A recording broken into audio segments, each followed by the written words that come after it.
So welcome everyone. This has been an event I've been very excited about, and I'm so happy to see your faces online today.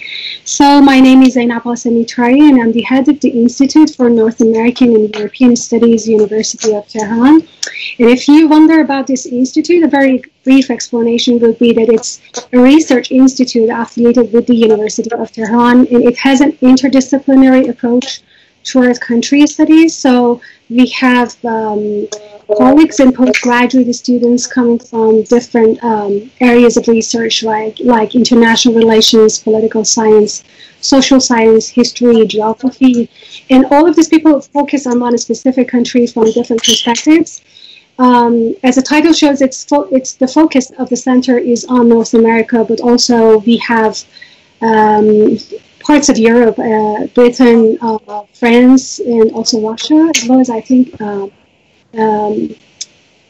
Germany. So this was a very brief intro to the institute. I'm very much honored, and this is an honor and pleasure to host my very distinguished panelists today. I've known them for a long time, or I've followed them on Twitter for a long time. So. I start with Dr. Patrick Mcgreevy, who is currently on a terminal research leave from the American University of Beirut, where he is a professor of history. He is the former director of the Center for American Studies and Research and former dean of the Faculty of Arts and Science. And I've known Dr. Mcgreevy since I was an MA student when he traveled to Tehran for a number of sessions to teach us about the history of the United States, and more recently when I went to Lebanon as an AU affiliate researcher, when I participated in some of his classes, which was very inspiring. He has a very special, I think, approach to in teaching history of the United States, in the sense that he actually goes through this he goes through the sort of narrative that presents the United States as an exceptional one, but he also goes to the other narratives, to those who are marginalized and are less heard, and he makes his students to look at different perspectives and develop their own analysis of the history of the United States. I also have Anya Parampil. She's a journalist based in Washington, D.C. She has produced and reported several documentaries, including on-the-ground reports from the Korean Peninsula, Palestine, Venezuela, and Honduras. And she's also the host to Red Lines and the Grayzone. I have followed her on Twitter for a while, and they have a website named the Grayzone, and they also have a series of podcasts with the same name, the Grayzone, and I found them very interesting and informative. I recommend my students to follow their podcast and the website, and also they have a very, I think, special approach to the news. They go to the alternatives. Usually, they go beyond the mainstream narratives of the mainstream media. Then we have Dr. Seyed Mohammad Marandi, who is professor of English literature and American studies, and the head of the American Studies department at the University of Tehran. He has appeared as a political commentator on international news networks such as PBS, RT, CNN, BBC, Al Jazeera, and Press TV, and he's one of the major founders of American Studies in Iran, and I've known him for many years, and he also was teaching us history of the United States beside literature. And he also had a very interesting approach. I remember that he would make us read the history of the United States through the textbooks published in the U.S. about the history of the U.S. And then he would also encourage us to read other sources and have our own, way of living it, like making a compare and contrast of different narratives. So thank you all for accepting to join this program. How we're going to proceed with this session is that each of you have like 10 to 12 minutes to talk about your own perspective about the current situation in the United States.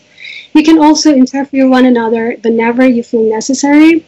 Then I have also a number of questions sent by my students, which I think would add to this program. I know that some of these questions might be addressed during the program, but I will also go through some questions. So we can start with anyone. Like we can start with Anya, if possible. Well, thank you, Dr. Asami, for hosting this panel and for inviting me. It's a major honor to be here with Dr. Marandi, whom I've interviewed several times on my show, and Dr. Mcgreevy, who I haven't hosted yet, but it's just an honor for me to be with two very distinguished guests. And we were talking a little bit before we got started here about how interesting, wild times these are. We were joking that usually, 1 year is all we age, but 2020 might count for more than 1 year just because it's been so intense. I think it began this year with the United States' extrajudicial assassination campaign against General Soleimani, and that was so shocking. It seemed like things couldn't get crazier, but it's just been an absolute roller coaster ride since that moment. And now in the United States, the tension and the aggression that the United States is often projecting out on the rest of the world has actually come home. And I think that's due to the fact that we've all been restricted, obviously, due to the coronavirus, and there's a lot of turmoil we're facing in the economy right now. I just saw a statistic today that I think 1.5 million more Americans have applied for unemployment, bringing the number up to something like 46 million over the last 2 months or so. These are numbers that I've never witnessed in my lifetime, and the projections for the economy don't look so great. And now we've seen this massive protest movement rise up. Really the first mass demonstrations that we've seen under the Trump administration. There were gatherings and demonstrations I participated in against the war in Venezuela, against war of aggression on Iran. But those weren't as massive and spread out between dozens of U.S. cities the way these current protests are, which have risen in reaction to the police killing of George Floyd in Minneapolis, a video that I'm now sure all of your viewers have seen all over the world. It really shook this country, even though we witnessed similar incidents throughout the Obama administration and even experienced mass protest movement. I spent years while I was working as a correspondent for RT America, traveling the United States from New York to Chicago, Minneapolis actually, where I covered 2 police killings and covered the Black Lives Matter movement, which was something that really took root under the Obama administration. I spent time in Baltimore, where there was a pretty tumultuous uprising, similar to what we saw more recently, where what begins as a peaceful protest movement in the streets, led by middle-class people, becomes something more because the frustrations run so deep and the people in the underclass are so desperate that violence erupts. But it's almost cliche at this point to remember the quote of Dr. Martin Luther King that the riots and what we've seen are really the language of the unheard. And if anything we've seen recently with this experience, that it wasn't until this eruption in the street that really made people uncomfortable, multiple U.S. cities on fire, that there was actually a response, or officials were at least forced to feign a response, appear as though they were making concessions to the movement. And I know there are some specific questions about why these demonstrations have been more intense than previous demonstrations in the questions submitted, so we can get into those specifics later. But I think it's interesting to understand what's happening here in the United States in terms of the frustrations of the working class people here.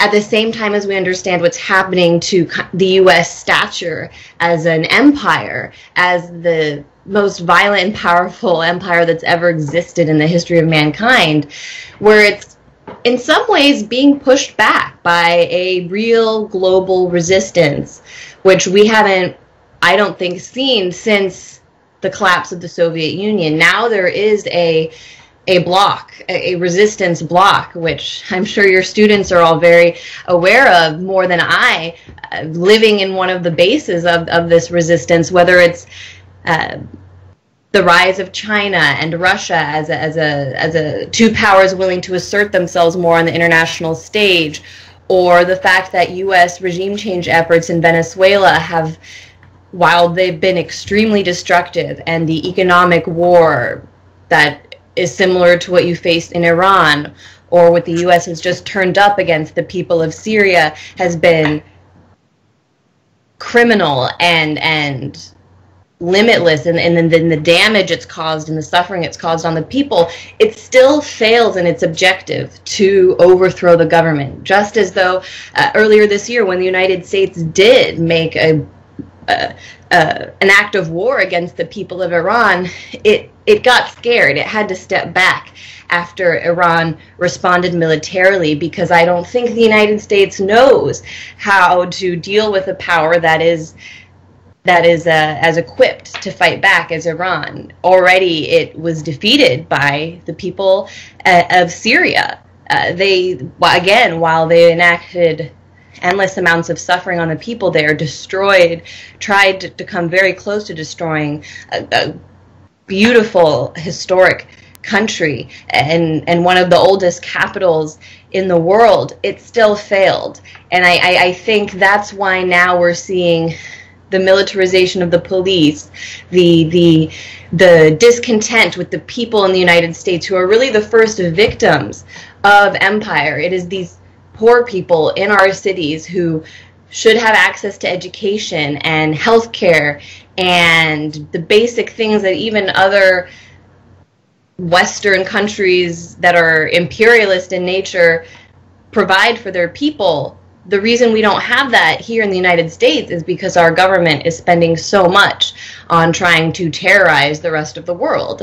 And so my job right now, I feel, is to make those connections for people here in the United States as they come into the streets and are excited about this new movement, and tell and explain how there is a connection between what our country is doing abroad and the repression and lack of investment that the people here in the United States face.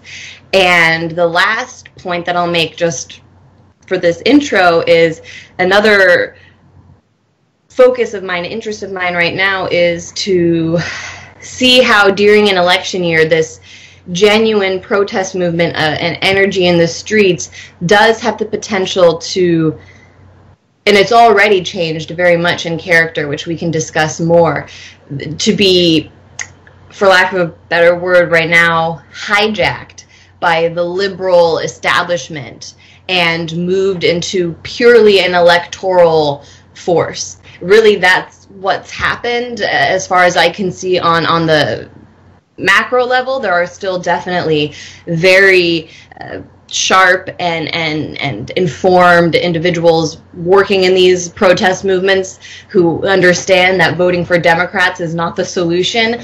But part of the reason why this movement has been so successful is that a wider sect of the population is participating, and they're participating because they see this as a movement that can be used against President Trump and prevent him from getting reelected.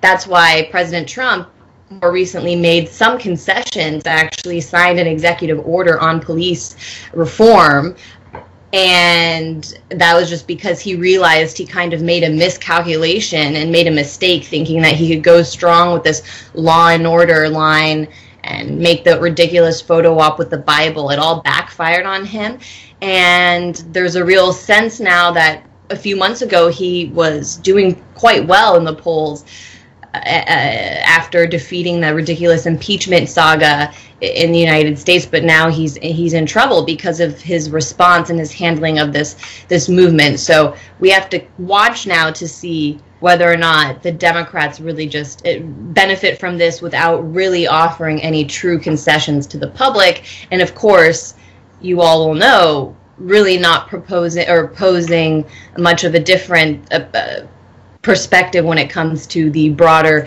international issues of empire. In fact, they're much more adept at furthering the interests of empire, I believe, than President Trump.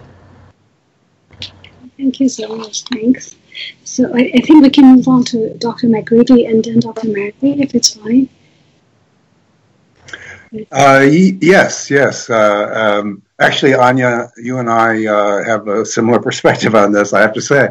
To begin with, I feel like it is an unprecedented time, and it reminds me, I went through the 1960s, and it reminds me of that period, multiple changes happening at once, racial, international, all kinds of things.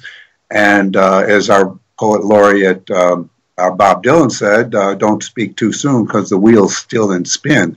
And I've never been in a period where so many people feel like the wheel's spinning and we don't know where it's stopping or what's happening, and how there could be tectonic shifts going on internationally, nationally.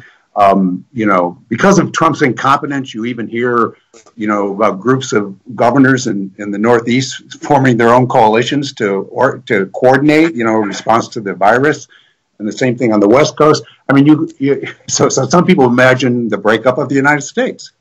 It's who knows whether it's an exaggeration or not, And of course, the international order that we've been living under is definitely going through an amazing shift. Now, my feeling about the protests that followed these police killings is that we really need to go to a deep context to grasp what's happening. Everybody is reacting on the surface. Not everybody, but many people are reacting on the surface. Other people are saying, wait a minute, this is a deep problem. In fact, I think the proper context is to talk about European colonialism. A half a millennium long process that began with, the Russians marching all the way to the Pacific and just absorbing that entire part of Asia and, South America, North America, Australia, everything was taken over by Europeans practically with a few minor exceptions. And it was a process of extraction. They took what they wanted from these places. It was materials, it was labor, it was sugar, it was tobacco, it was all kinds of things. And they brought it to Europe. They also, by the way, when they came to North America, they got Native American artifacts and brought them back and put them in the British Museum. Another kind of extraction that sort of shows how that society ranks compared to the great civilization of Britain, And so, they've extracted everything from these cultures. And of course, this was all based on a strict hierarchy. And, down near the bottom, we have people like Africans and other people from the margins and the less powerful parts of the world. And so we developed an entire system based on this about how to rank people in terms of their humanity. And, some people were allowed to be enslaved. And, and in a way, we've never gotten over the implications of this. There are ways in which it has been modified, again, through major disruptions like the Civil Rights Movement and the riots of the 60s, the Civil War. There were some advances made. Black people were allowed to vote, and then in large parts of the country, they were no longer allowed to vote. So it's been this back and forth thing. To just put it simply, right now we have a healthcare system that requires you to have a good job. You don't have a good job, you got nothing. Why don't we just have a healthcare system that gives everybody the same healthcare, and it isn't dependent on having a good job. We have a school system that's set up so that it's based on your taxes. All the rich people move to suburbs and they have great schools. People left in the inner cities have crappy schools. And this is what African Americans have been living with and other marginal and poor people. And it just continues and continues and continues. And as Anya said, we're spending an enormous amount of money on the military constantly. And, you know, and then the other part of this period of global wars, we've had constantly Americans coming back injured, psychologically deranged. We have a huge opioid crisis in this country. We have lots of suicides among veterans. You know, they were fighting those wars. Trump was right when he said, these are useless wars. Why are we fighting them? Why are we letting our own people die in them? And what's the reason? I mean, in a way, I agree with Anya. We would have been, in some ways, worse off under Hillary. And what really shocks me is, not in every way, obviously, I wouldn't say that, but in certain ways. In terms of the international situation, I mean, if you listen to Rachel Maddow or MSNBC or a lot of the mainstream press that constantly complains about Trump, it's like they want to go back to normal. And normal to them is, you know, I guess they want to go back before 9/11 or something. I don't know. But remember the anti-globalization protests back then? I mean, it was the exact same problems, you know, of the maldistribution of wealth. And those problems are all still there. And now you hear these so-called progressives saying, how come they're not paying attention to the FBI and the CIA, you know, and you know, the generals and the because these people have now seen Trump move way off the bounds beyond, you know, the ability to keep this empire going. You know, it's which makes a very big crisis moment. And obviously, you know, I don't know what Bernie Sanders could have done, but we clearly have a Democrat running who has no inclination to do much other than go back to normal. And maybe I'll just stop there. But I think that what's amazing to me, I've been to a lot of protests as well. I'm in a small area in Western Pennsylvania, and my small town has had protests 2 or 3 days a week, every day. I mean, every week for literally since the COVID thing started. And I'm in a group of pro-Palestinian people, and we were trying to debate what to do right after George Floyd's death. We decided, okay, because I had a sign and it said, "Get your knee off of Palestine and Yemen," or something like that. And they said, "No, look, why don't we just tone that down and just focus on the blacks because, you know, this is their moment. They need to have But yes, but of course, you know, being the international bully is part and parcel of all this.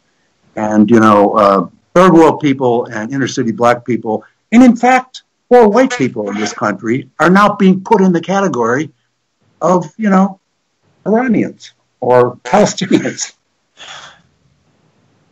So, Dr. Marandi.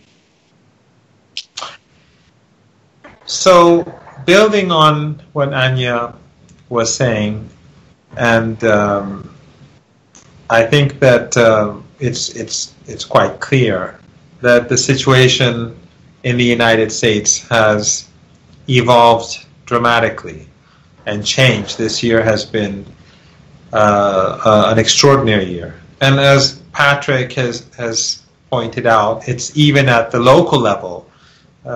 Places where Patrick lives are not on TV. It's the big demonstrations in Los Angeles or in New York. So I think the changes that are taking place are really extraordinary. Now, where it will lead us, as Patrick says, it's unclear. We don't know. The wheel is still turning, but I think that there are certain consequences for the United States that, and all four of us, I think, are sort of international because we've all been abroad and outside of the United States, and we all study the United States in our own different ways. The United States is being watched from the outside. And one thing that has happened is that U.S. soft power, I think progressively under Trump, has gradually eroded.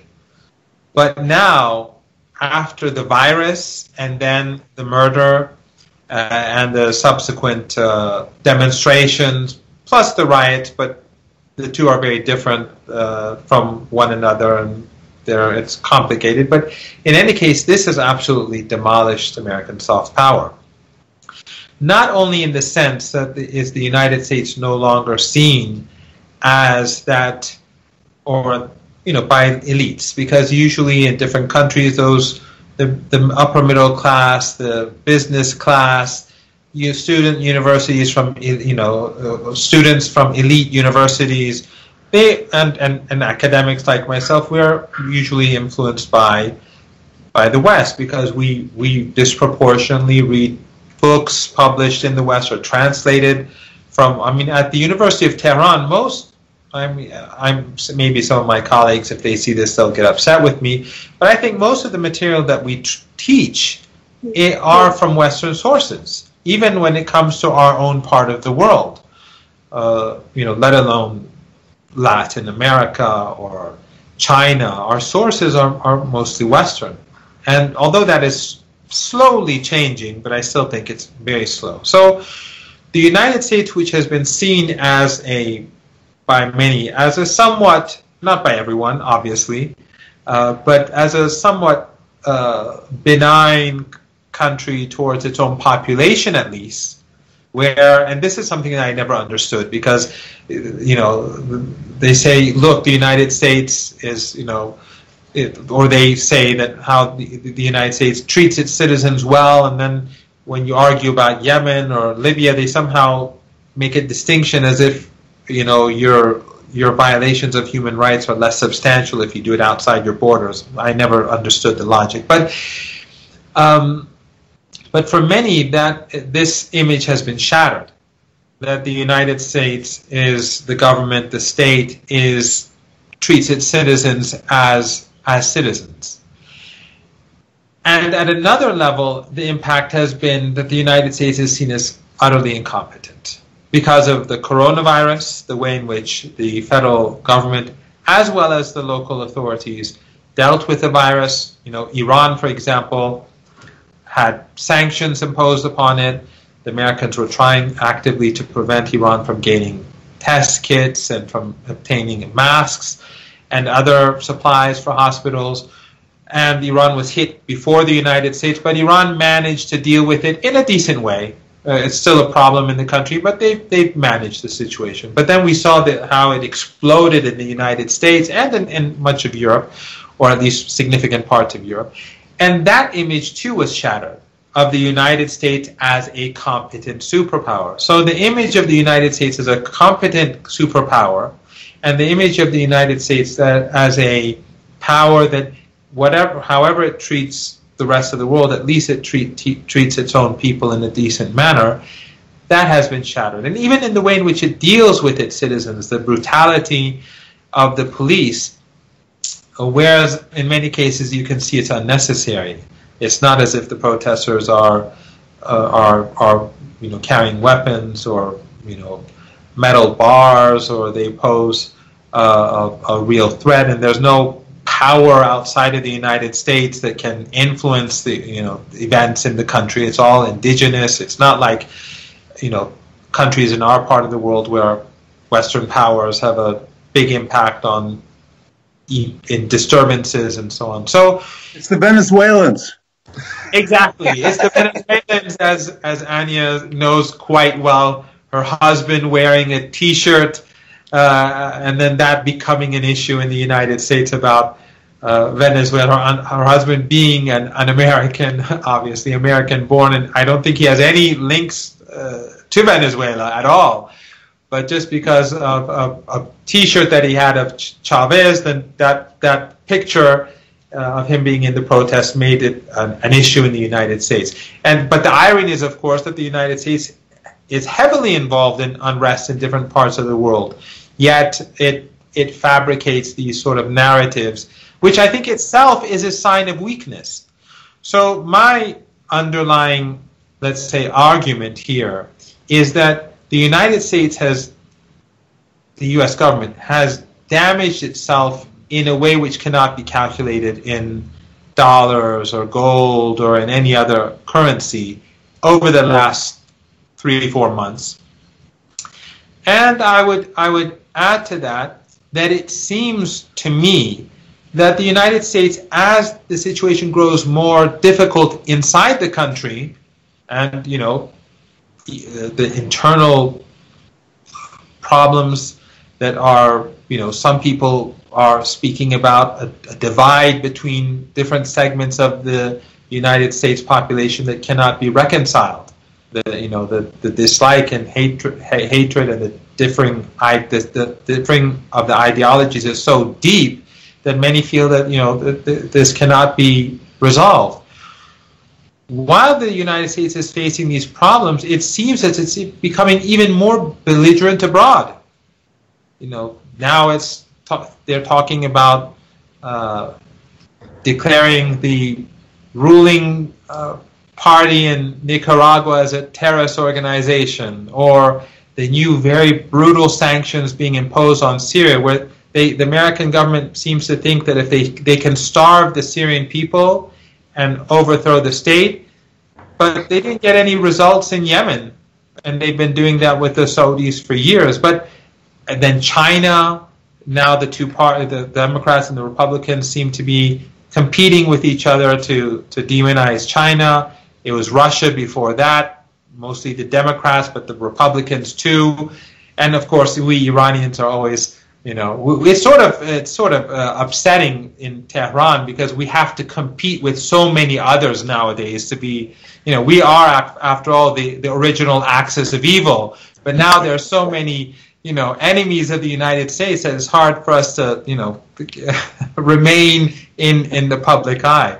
So it does seem that while these problems at home are shattering the U.S. image at these different levels, that ironically, at a time when the United States should be trying to ease tensions across the world so that it can focus on its problems at home, it's actually intensifying those problems outside the country. And I think, of course, a lot of those problems are due to internal issues that we can discuss later.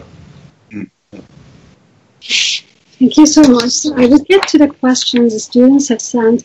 I think some of them were addressed by the speakers, but the first question is, how much do you think pandemic and its aftermath, economic and psychological, including unemployment, played a role in prompting the protests and riots? Do you think Black Lives Matter would gain momentum had it not been for the consequence of the pandemic?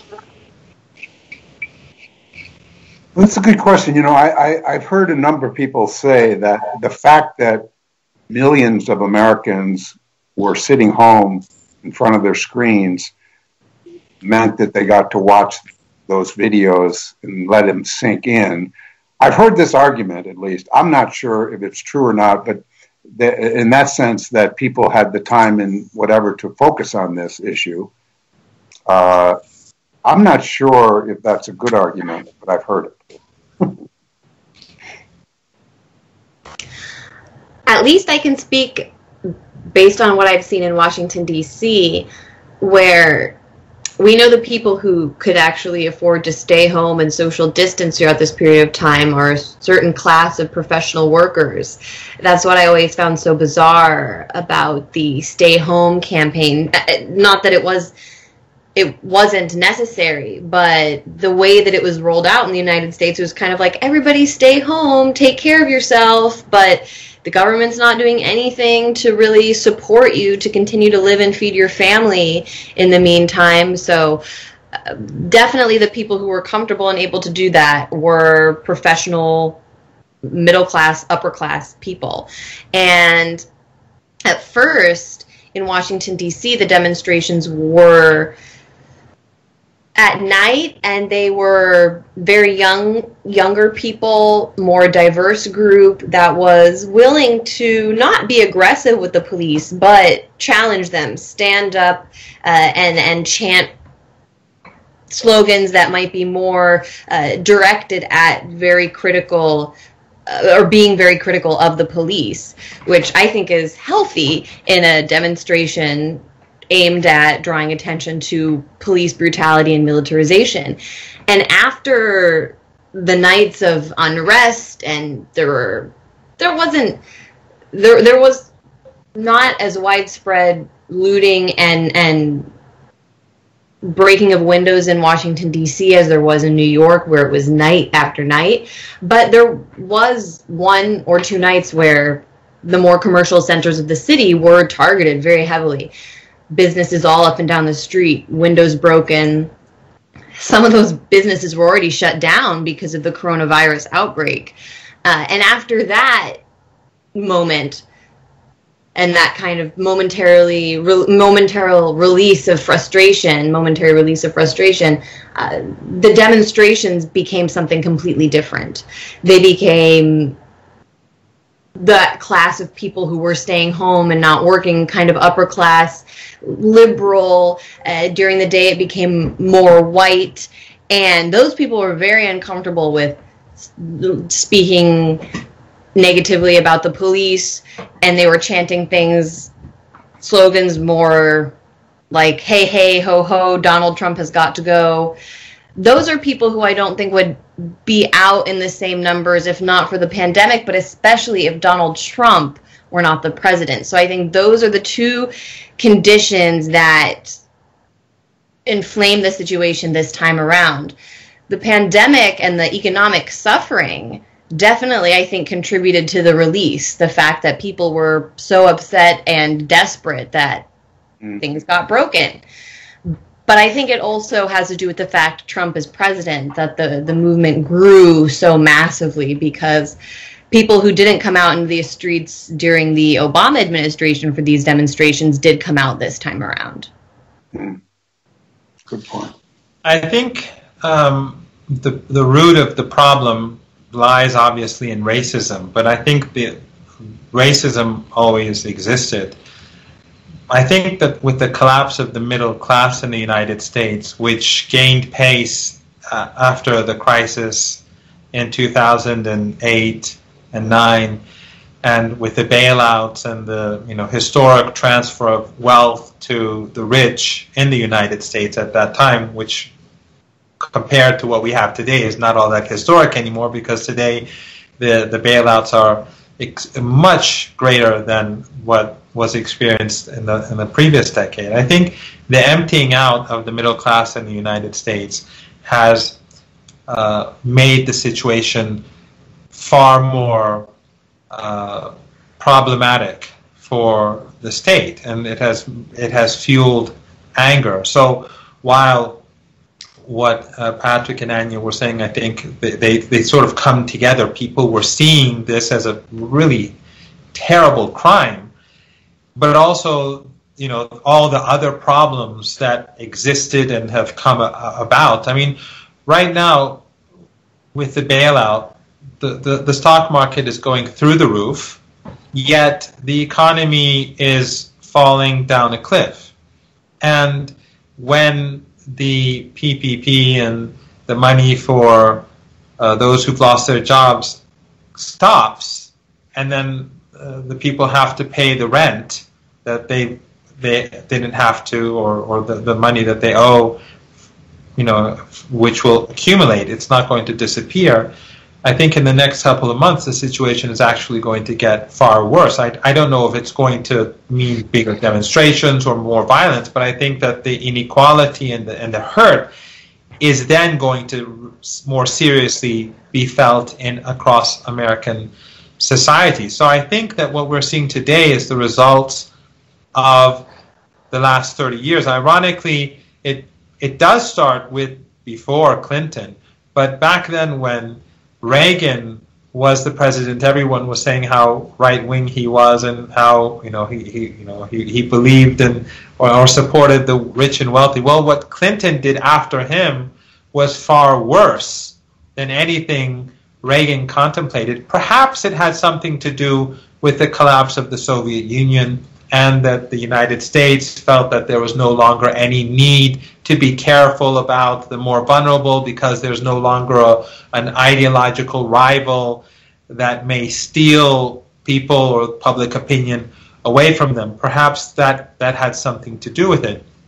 But I think that the United States has been going downhill ever since, in the 90s, and then the so-called global war on terrorism in 9/11, made things much worse. The cost of invasion, I think this should be, I mean, this is something that the Turks and the Emiratis should learn in Libya, or the Saudis in Yemen, that invading a country will only cost you money. Even if you capture the country, at the end of the day, it's going to, I mean, regardless of the crimes and the destruction and the ruining of society. But the war in Iraq and the other, destructive foreign adventures, they all contributed to this situation. So I think different sectors of American society have their own grievances, and they're coming out. And I think that probably in the coming months, in September, October, and then gradually as things progress, things will probably get substantially more complicated and worse because of the jump in the number of people who will be losing their homes, people who will be evicted, and the people who will lose their cars. That will destroy. So many different industries are going to be hit very hard, not only in the United States, but across the globe. Ironically, countries like Iran are less impacted because we were already sanctioned. So many of the hurt, much of the hurt that the rest of the world is experiencing, we've already gone through. So, but I think that the United States is the real problems are only just beginning. The second question is that, do you think these riots would lead to a systemic reform in terms of police or judiciary? Well, one of the things I was thinking about recently, I believe it was the miners' strikes in Britain that led to complaints about police there, which turned them into the so-called bobbies that are not armed. In other words, it was a crisis that led to them reforming their police. It isn't like they don't have units with guns. Of course they do. Just ask the Irish or versus other people. But so you can imagine certain kind of reforms happening. You could imagine this. There are people suggesting very, very basic reforms, send social workers instead of police, for many things. It is true that we have this model, which is get tough on them, and the police in much of the world see their job as protecting the status quo, and I'm afraid that's who pays them, and they see that as their bottom line, and they're not necessarily out there protecting the people, because the people are not the ones who seem to have the control over them. But it's going to be an interesting debate now, and there's momentum for this. It's kind of like the momentum after Martin Luther King's assassination and the riots, and in LBJ, after the Civil Rights Movement passing the Great Society reforms. And you can imagine those kind of reforms happening. They happened in FDR during the Great Depression. Was it Warren G. Harding wanted to go back to normal, the Roaring '20s, right? And FDR said, no, we're going to just borrow money against the future, and we're going to start giving people things, and hiring them and tell them to work. And maybe, if the United States would actually do something like that, you could imagine, really mitigating a lot of the problems that all these lower half of society is going to have. As you said, Mohammad, it's really, it's not going to be even who suffers from this. And, I'm afraid, though, that the people in power are simply saying, how much do we have to give in order to remain in power? They're not saying, how do we really reform things? So I agree with you that things are going to continue this way. And although it's not predictable, it's predictable how people, I think, will try to react to this.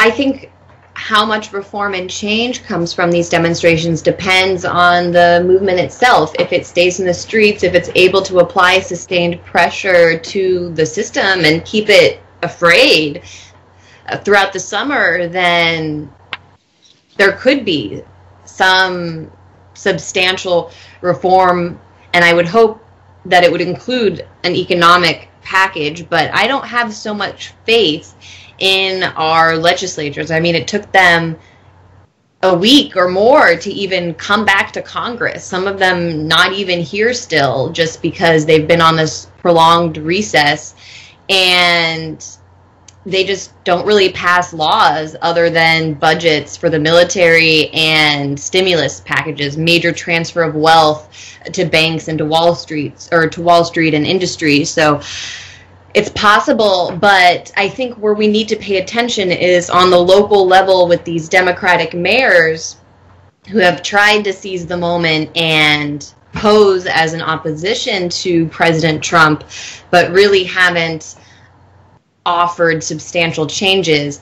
I did see something interesting out of Albuquerque, where the mayor there did say they want to create an unarmed force to respond to nonviolent crime, which I think would be a great model to apply to other cities as well. But the height of the contradiction and the tension between the Democratic local leadership and the federal government is felt here in Washington, D.C. most clearly, because Washington, D.C., as some of you may know, is not a state. It does not have the same rights as any other territory in the United States. People here don't really have representation in our federal government.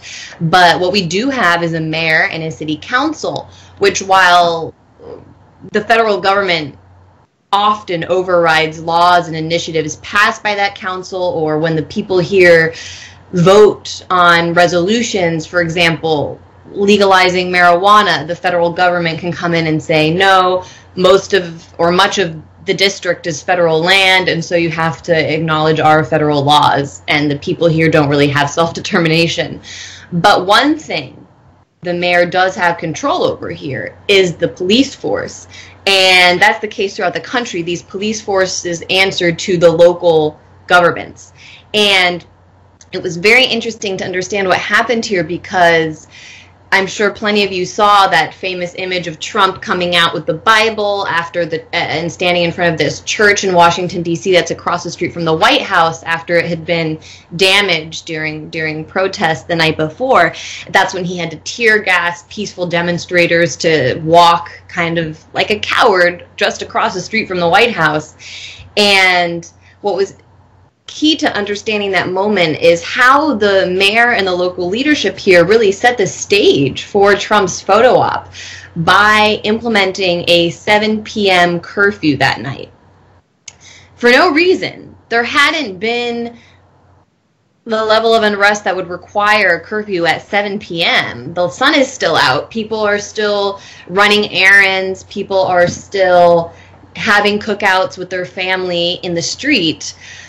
But she not only agreed to implement that curfew, she also gave a press conference that day, which was a Monday, saying that she was prepared to collaborate with what she called the federal assets, which was just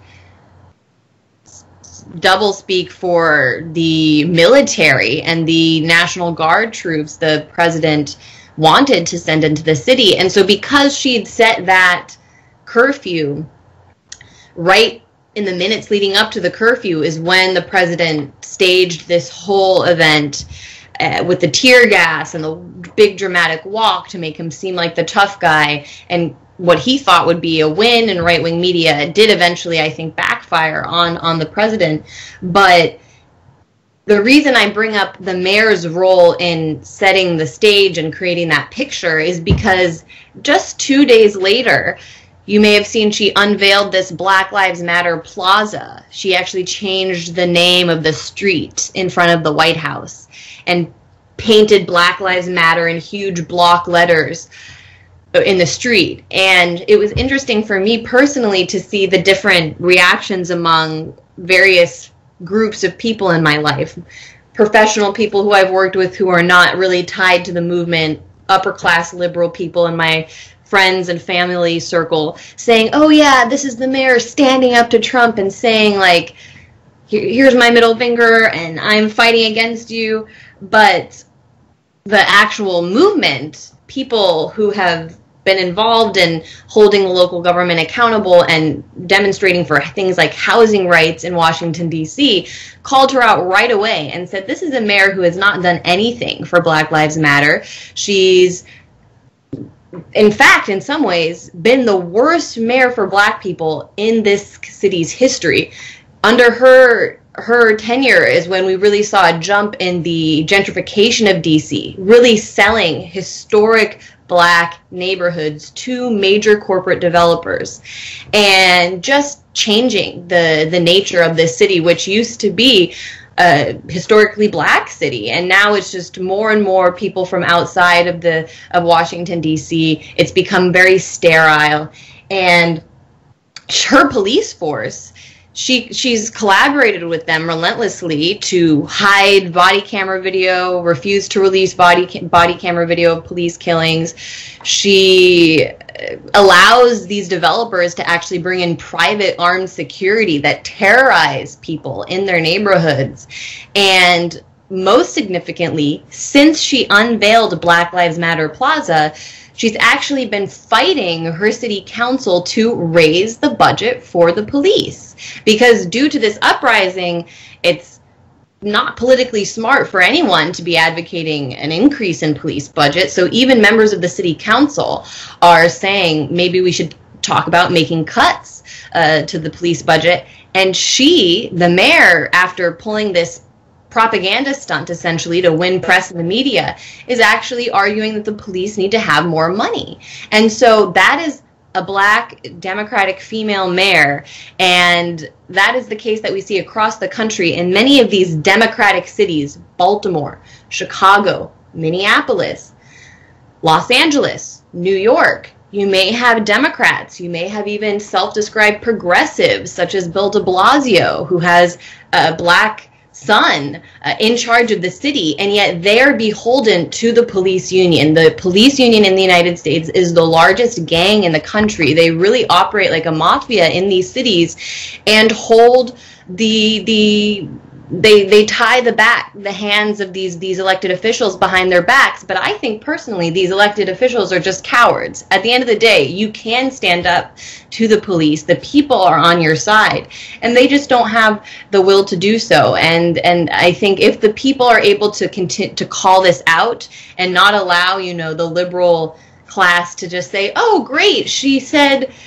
Black Lives Matter in front of the White House, she really stood up to Trump, but keep the narrative framed around what these elected officials are actually doing with their power, maybe we can see change. But there's just not a lot of focus on that in mainstream corporate media for the reason that I think I mentioned earlier. They would love to spin this movement into just an energy boost, an adrenaline shot for the Democratic Party in November. So they're just saying, get out and vote in November. Take Trump out, elect Democrats, and then it's all over.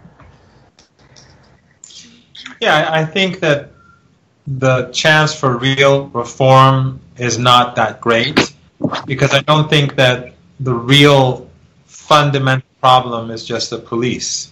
And while everything we've seen on television, I think is now common knowledge about the brutality. But I think that the root problem is liberalism, liberal capitalism, and how it is sort of following this. It has the same problems as the Soviet Union and communism did.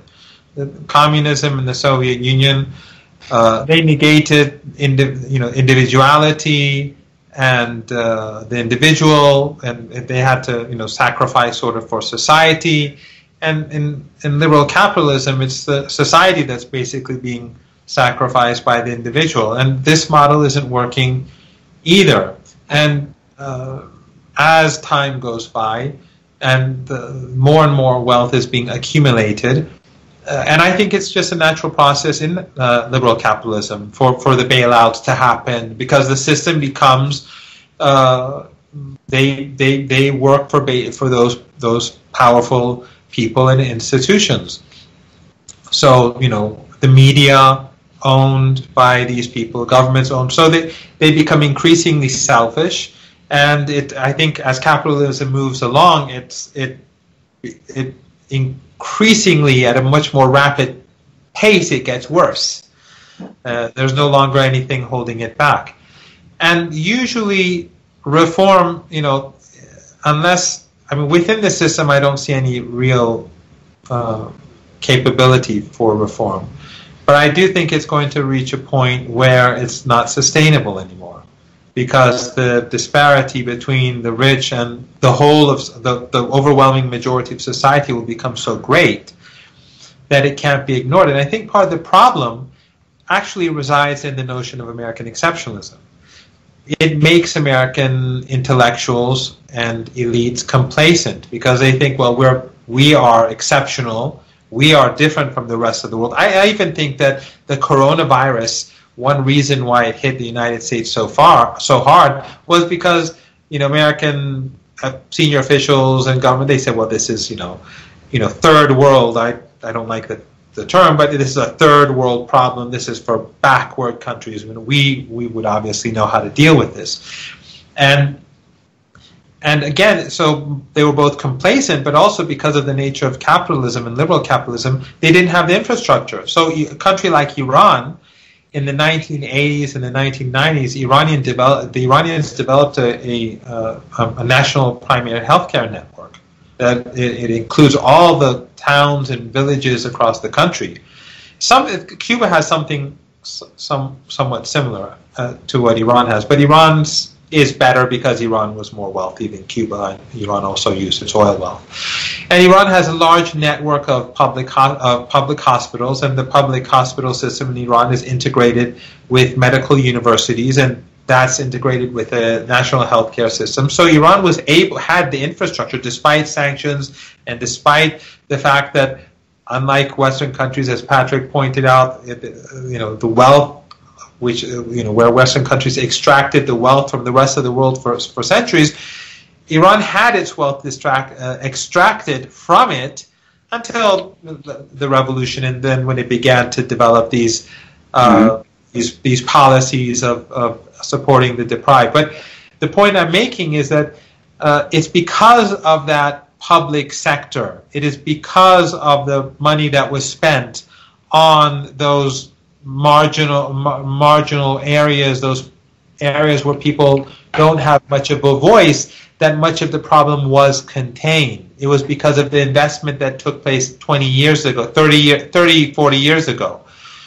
The United States, if it wants to reform, it has to both ideologically reform, it has to set aside exceptionalism, it has to view both issues at home and abroad in a different light.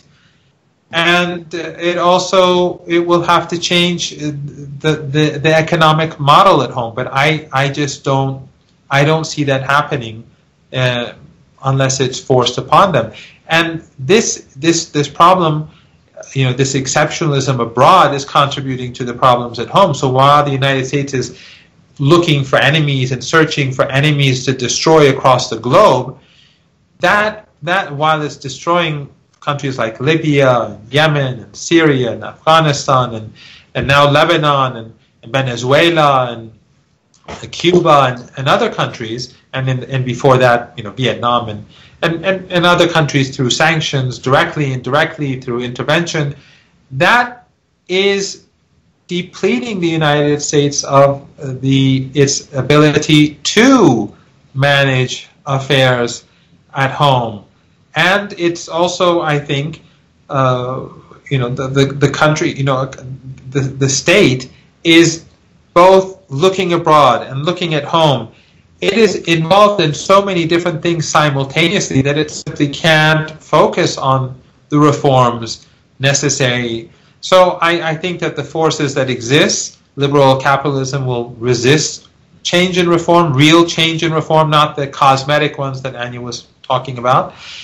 And I think that the nature of American exceptionalism, any form, if I consider myself exceptional, then I really can't see my flaws. And I think that the fact that this exceptionalism prevents it from looking at itself critically at home and abroad, makes both of the catastrophic problems that exist abroad and at home issues that will not be looked upon critically to be solved, and they will both continue to drain the country's resources simultaneously, and thus making the problem even greater in the not so distant future. You know, if I could just add something to what you said, again, we go back to 1998, 1999, the anti-globalization protests.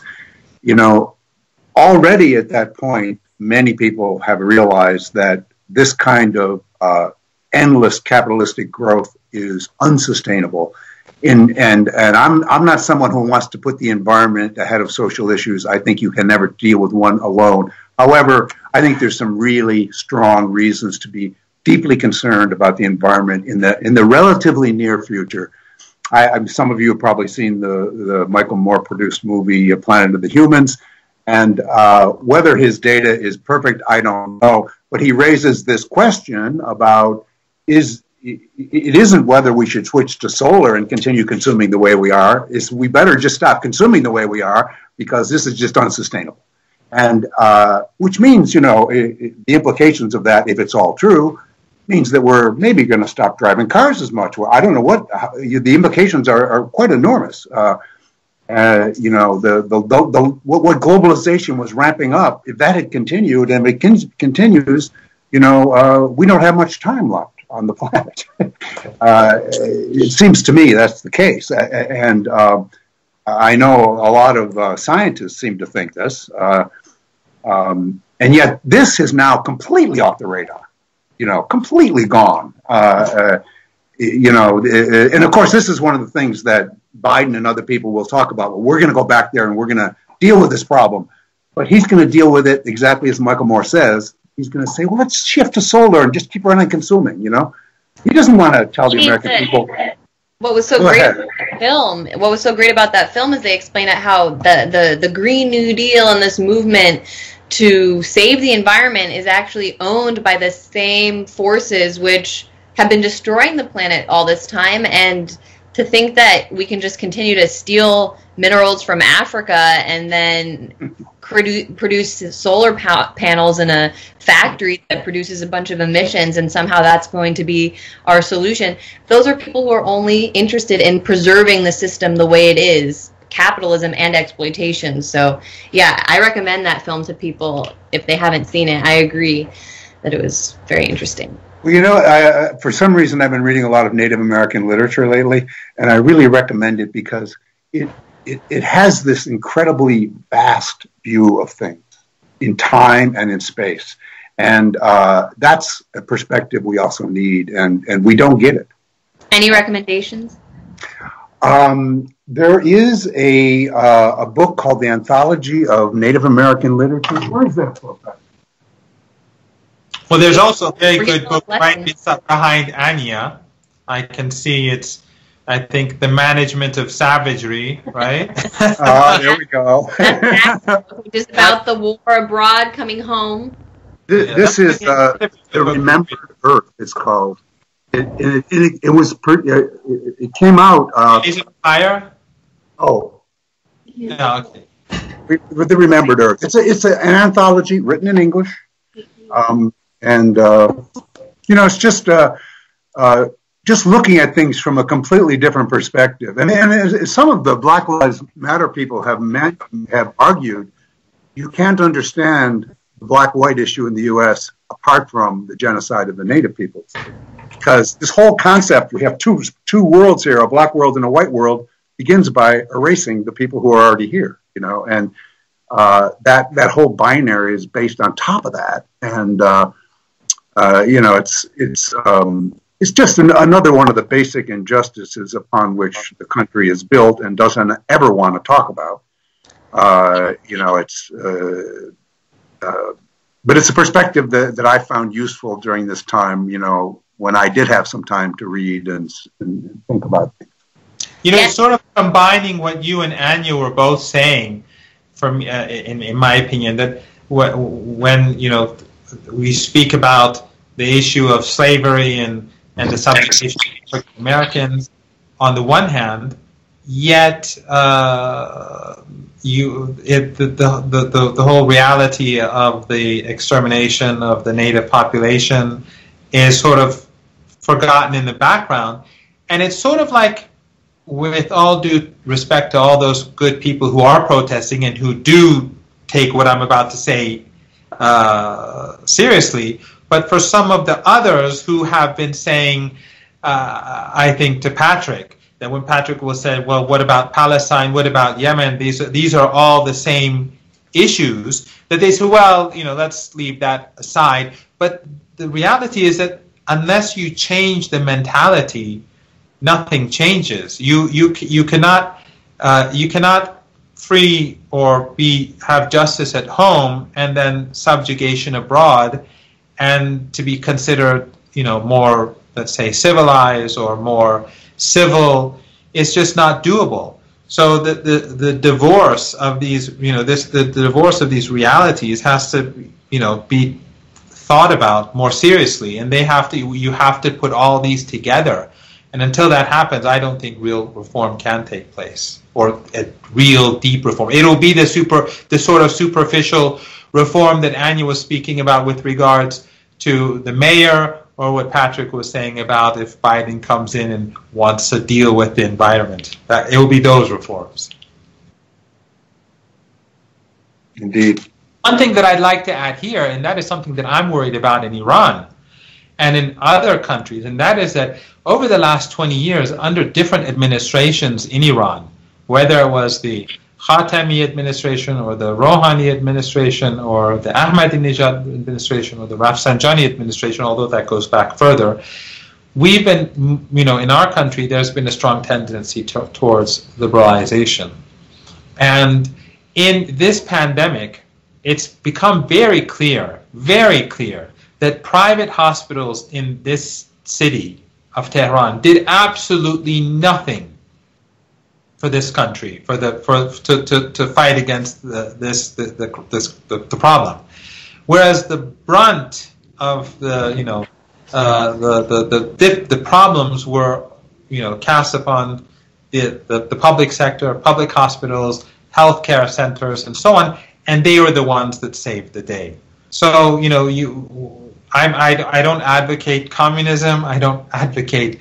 But I think that there has to be. I think that I think both extremes are harmful. But I think that our administrations in Iran have in recent decades, partially I think because of the collapse of the Soviet Union. I think it had an impact on Iran too. Many of the hardcore leftists in Iran became very liberal and right-wing people and supporters of liberal capitalism, and that's impacted the way in which our government has functioned. So we see a huge rise in the number of private schools, and usually when you have more private schools, it doesn't mean that public schools are going to be have less of a burden. It means that their budgets are going to decrease. That's what ultimately happens. And then when you have more private hospitals, it doesn't mean that the burden of will be decreased from the shoulders of the public hospital. It means that you're going to have less public hospitals. So my hope is that in Iran and in other countries that we look at the model of exceptionalism, the model given to us by the so-called exceptional state, is looked upon more critically. Otherwise, we are going to face the same consequences if we move down the road of liberalism. So I think a sort of balance has to be struck between all these different forces. Yeah. Anya has to find her. Is it a cat? Yeah, she was jumping all over me and demanding to go outside the room. So So I will ask one more question, and because actually I think I've already taken too much of your time. There is this question which I think students find related to Iran, and the question was, do you think Trump may take a foreign adventure to rally American people around the flag? Do you think he might make a military conflict with Iran to distract attention from domestic issues? Well, if I could start, I I remember the moment when Bill Clinton was caught red-handed with Monica Lewinsky's dress, and he bombed Iraq that day. You may remember. We have a long tradition of this, and he bombed the Sudan. Yeah, right. It's of course Trump would, and I was talking to Zainab before, and I mentioned that maybe Iran isn't the real rival of the U.S. Maybe it's actually China, but they have nuclear weapons. Iran is pretty good enemy to have. You got them kind of cornered. I mean, they're causing a lot of problems, but you don't want to attack Russia or China. They might hit you back. Iran will hit you back in a different way, I suppose. But of course, I will not be surprised at this. But there is a kind of level of incompetence that I don't know. People like the Joint Chiefs of Staff in the U.S. are a little appalled at Trump. Like, could he pull this off? In such a way to make it actually function for him, like pull off an actual attack or something that looks so good that people will rally around him. He would be better off if someone attacked us. Then he could say, look, it's 3,000 people dead in New York City, doesn't seem to mind 120,000 dead, but, So, yeah, I mean, I think it's definitely possible. I think it's something he'd like to do, and it's true historically, presidents don't think twice about sacrificing innocent people from around the world in order to distract from their own political and personal shortcomings. The difference this time around, I think, goes back to a point I was making earlier, which is just that I feel as though in some ways the violent force of the United States and its military has hit, for now at least, a ceiling where they don't really know where and how to proceed. Because, for example, it did feel like the United States committed an act of war, an opening shot in a war. Sanctions, of course, we know is an act of war, but especially with the assassination of General Soleimani, if you do something like that, you're itching for an actual hot military conflict, I believe. But with the Iranian response, with the fact that you suddenly had Hezbollah saying, well, if this is going to get more serious, we'll be willing to hit Israeli targets, I think that scared Israel. And Netanyahu, who was people were thinking was in a position due to his political scandals that he would benefit from a distraction. But when it came down, I think, to really thinking about whether or not experiencing that kind of pain on Israeli soil, or if U.S. military targets in the Middle East had been hit in a more extreme way, I think they made the decision, we have to step back. We can't proceed with this because I don't think civilians or the military, the United States, the U.S. military or civilians and Israeli were prepared for that level of conflict. Maybe down the road, obviously there are many forces that would like something such as that situation, but at that point, earlier this year, they weren't able to. Then there's Venezuela, a situation where I've spent a lot of time in Venezuela and covered the situation closely. And right before the coronavirus outbreak was taken seriously here in the United States, you heard about the United States declaring President Maduro to be a narco trafficker, to actually release, the State Department put out a $15 million, I believe, reward for information leading to his capture or arrest, saying that he and members of the government were responsible for cocaine trafficking, despite the fact that there aren't really cocoa plants in Venezuela. In fact, they're all in Colombia, the neighbor and the strong U.S. ally.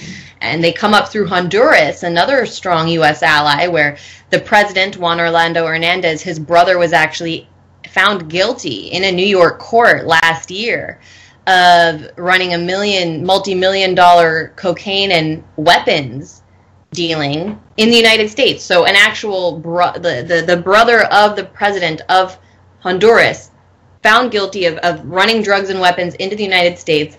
That president is actually named in that lawsuit as a co-conspirator and is accused of funding his presidential campaigns with drug money. He's not put on this list, but the president of Venezuela, a country where they don't even produce cocaine, is put on this list. It's absurd, but people were worried. This is setting the stage for a Panama-style invasion of Venezuela under the guise of fighting drugs. Perhaps the U.S. military will swoop in and capture President Maduro the way they did with Manuel Noriega. And, I mean, think about the fact William Barr actually wrote the legal justification for the Panama invasion. He's now the Attorney General for Trump.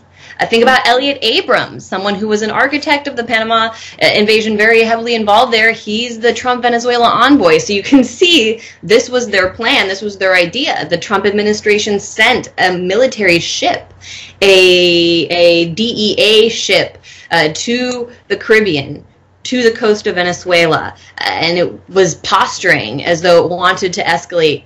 But then again, the coronavirus outbreak hit the U.S. military. Many ships, important heavily armed ships, were incapacitated due to the outbreak. And it became a scandal within the U.S. military where you had high-level naval officers criticizing the president openly for his handling of or inability to handle the situation. That contributed to the fact that the U.S. walked back, but then you also had this weird scandal where a former Green Beret actually did carry out an operation to try and capture the president of Venezuela. The U.S. government claims it had nothing to do with it, but it was very obvious. This individual was running a military training camp in Colombia. This is Jordan Goudreau. I'm trying to gloss over it as quickly as I can just to get to my point, but the U.S., I find it impossible to believe that the U.S. government, especially officials in Colombia, had no knowledge of this operation. How would he get millions of dollars worth of weapons into Colombia and be running a training camp there without embassy staff knowing any of this? And or the CIA. Or the CIA. Yeah, of course. Or the DEA. All of these organizations. The State Department was making comments how they were like ready to return to Caracas just days before this was happening. So the fact that they had to go through this private individual seemingly to conduct that kind of operation, I think also suggested that there was an unwillingness within certain levels of the military to go ahead with an outright war on Venezuela because it would be a disaster for so many reasons. Russia has said that it will step in. I think that's also a calculation they make with regard to Iran. You're not only going to be fighting Iran.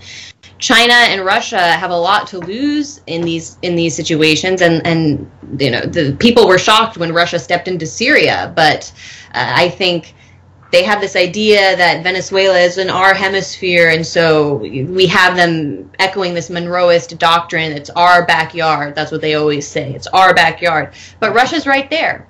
And look at Iran arriving with these ships. That was like some good news we finally got in 2020, which has just been so depressing. But to see those Iranian vessels delivering crude to the people of Venezuela suffering so much due to sanctions, people don't realize the U.S. used to provide that light crude to Venezuela before the economic war ramped up again, before the United States ramped up that war against the people there. And so Venezuela, seeing that delivery was really, I think, will come to understand that moment as like a symbol representing this new world and this emerging resistance. It's international now. Iran and Venezuela are working together in the Western Hemisphere. The United States isn't the only actor here anymore, and I think that's also part of why they sent their ships there. It wasn't just to intimidate the president, but also they were threatening these Iranian vessels with action, but they couldn't do it. And so I think those are hopeful signs in terms of the U.S.'s ability to wage a violent war in the traditional way that it has been able to in the past. There's not the public support for the kind of conflict, even Iraq was too much for the people here in Afghanistan, but we weren't losing American soldiers in those wars the way we would if it was Iran, if it was Venezuela, if it was Russia, if it was China. There's no way. I mean, then the United States would be in an existential crisis. The public here would not be able to support those wars. So that's the one. That's the kind of analysis I have of the U.S.'s ability to wage military conflict at this point. They would like to. I think they're much more likely to act in very destructive economic ways, which is no better. It's just harder for the people here to see and for the people of the world to see. But the escalation against the Syrian people with these absurd Caesar sanctions is just an example of how the United States, as it's more restricted militarily, will act out in just a rabid and animalistic way on the economy. And that's why I think the greatest hope is for world powers and for developing powers to provide some sort of alternative to the U.S. dollar and institutional domination of the financial system, and I think that's happening. Mm-hmm. Yeah, go ahead.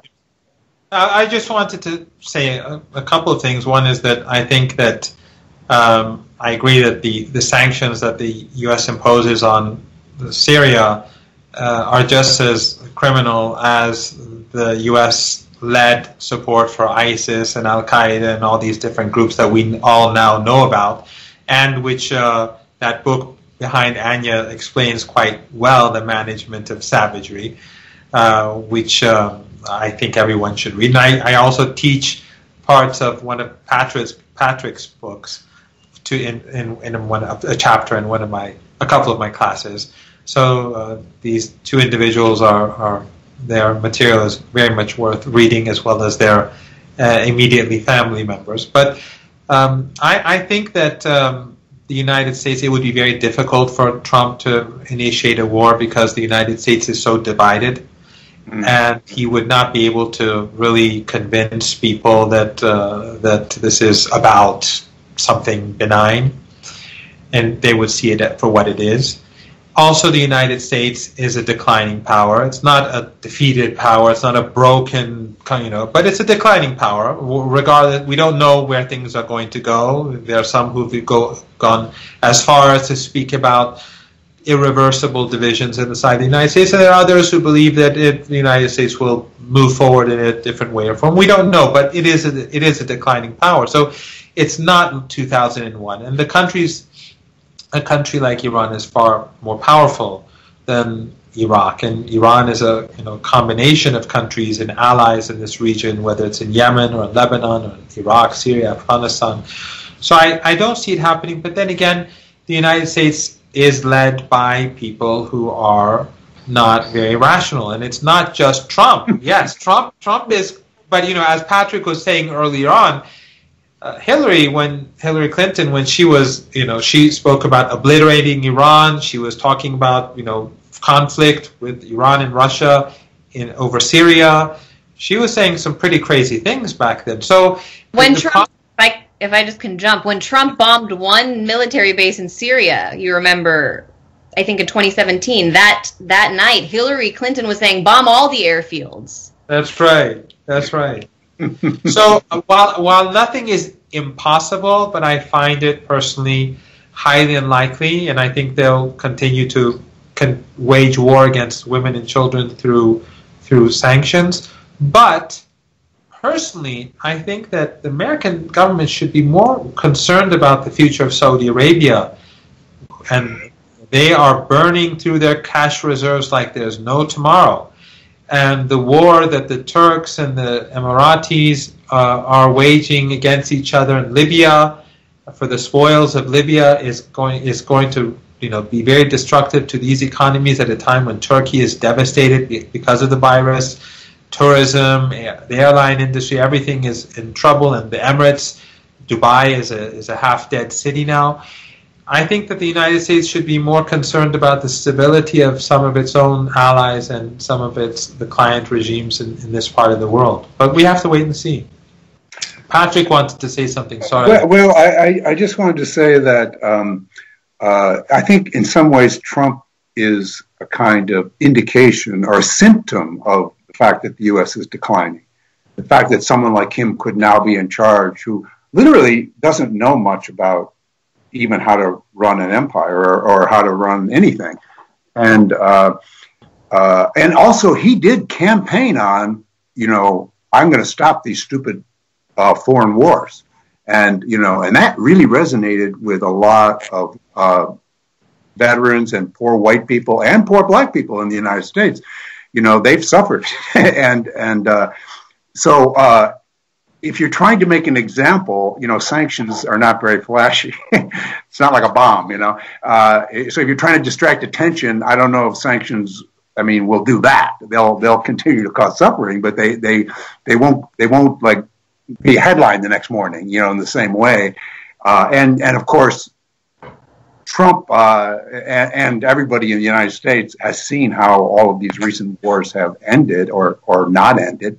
It isn't like in the old days where you could dominate, install the Shah and he'll be there for a long time, and things like that can happen, and but we're in a period now where the levers within the U.S. control are very limited, and even if we had a really competent person in charge. I don't know what's possible. I as I mentioned, I think he'd like to try, but I'm not exactly sure how to do that or how he could pull that off. It's a tricky thing in terms of propaganda and convincing hearts and minds. That this is I don't know if he's got the subtlety to do it. Subtlety is not his strong point. No. Although he is convincing to his base. You have to give him credit for being able to touch the buttons that, including the button that said these foreign wars are a problem. Yeah. Boy, that's an anti-establishment thing to say in the U.S. Yeah. I don't think there's not much of a difference in many ways between Trump and previous presidents, but with regards to social injustice, with regards to war and aggression and sanctions and the deaths of millions of people under the previous presidents and the problems that we have today. But the good thing about Trump is that he lacks the hypocrisy, or he's incapable of effectively being hypocritical, at least for many that previously were perhaps more, in my opinion, naive about U.S. politics, both inside the United States and abroad. He exposes a lot of the problems that existed in the United States much more easily for the rest of us that are watching what's going on, whether inside the United States or outside. Yeah, just on that final point, and I think this goes back to what Patrick was saying earlier, is that there was this whole, throughout the Trump presidency, line from the Rachel Maddow corporate liberal establishment wing of the United States to say they just want to go back to normal. And Trump isn't normal. He's somehow like a monster that comes from outside of the system, when really, for many of us who've been paying attention in the United States and around the world, I think we saw Trump as the appropriate face. Actually, now the face of the United States matches the actions and the role of the United States on the international stage, whereas Obama was the opposite. He was a very suave and charming individual who was very adept at furthering some of the most damaging aspects of empire. And Trump and his administration often say the quiet part loud. Trump says something on Twitter that is very revealing about U.S. policy. I can't think of a great example right now, but I'm sure some of you could or are aware. It's during the Super Bowl, during the interview during a Super Bowl 2-3 years ago. I think he was said to what was the name of the Fox reporter, the one who was disgraced and left? Kelly? No, the Bill mayor. O'Reilly? Yeah, O'Reilly. I think it was with him. I didn't see the interview. I think I saw a clip of it where he said, we do terrible things. Oh, yeah. Someone said that Putin kills a lot of people, and he said, well, we've killed a lot of people. So, yeah, that's the other thing about Trump is he does say the honest thing sometimes, or you look at his tweets, and he'll say, like, Obama did nothing for black people. Well, where's the lie? Yeah. Actually, African Americans, the conditions under Obama for them were worse than under Bush in many respects. Yeah, and Obama told people to pull up their pants and stop watching ESPN. It's not like he had some great message for the black population here. And when Baltimore was on fire, Obama, I was there one night when the real uprising began in Baltimore, and Obama was in Washington, D.C. having a press dinner with the Washington Elite Press Corps. I mean, it's not as though he really cared much for... I mean, he criticized Colin Kaepernick for taking a knee at the time. Come on, you're the first black president of the country. And that's what people got. So I think with Trump, the mask is off. We now see the system for what it is, and we can't deny it. Maybe he meant without the scarf. Maybe back then, Obama was concerned about not having the scarf as the leaders of the... Right, as the Democratic Party did. Oh my gosh. The cheeky. Yeah. Incredible. Thank you so much. I just wanted to say one more thing. I enjoy interacting with all you folks at the center, and it's sad to me that, I remember not too long ago when things seemed to be opening up and there seemed to be more communication between folks like you and similar thinking folks in the United States, and Lebanon seemed to be a place where one of the places where it could happen. And now I sort of feel like we got like this thin thread connecting us, and it's a different period. I'm hopeful about all this because I don't think it should go back to normal, and maybe it won't. That's my hope. This ought to be a time for systematic change. So I don't want it to go back to normal. But it is we do seem to be at a point where the conversation we're having is a rare one. Yeah. So thank you so much for your time. I think we already took an hour and 40 minutes. So thank you so much. I had more questions to ask, but I think many of the questions were responded, during the conversation between you. Thank you so much again. Personally, it was a great pleasure to see you all, to see your faces today, and I would very much like to see you in Tehran very soon.